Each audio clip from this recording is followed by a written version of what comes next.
Every year in the European Union, some 75 million people fall victim to crime. It can be a shocking experience, and the EU wants to ensure that victims, wherever that crime occurs, have basic rights.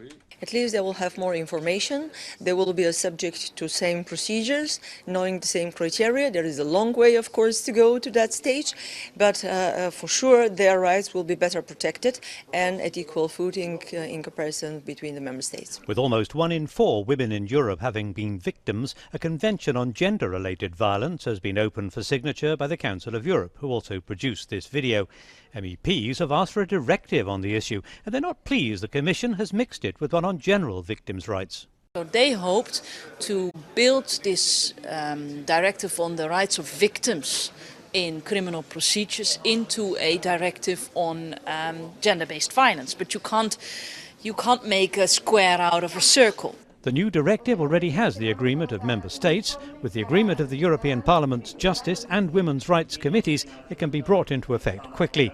They passed it by 79 votes to 1.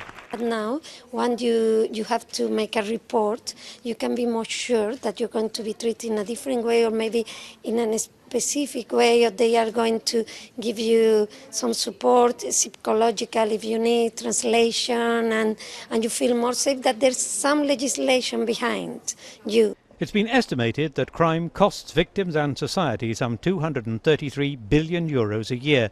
Yet many crimes are not reported because victims are frightened. Which is a very frightening thing, I think, to be a victim in any circumstances of crime, but particularly if you're not in your own country. Not all crimes make the front page. For many victims, it's those that go unremarked and sometimes unpunished that are the hardest to bear. The aim of this directive is to ensure those victims' rights are upheld.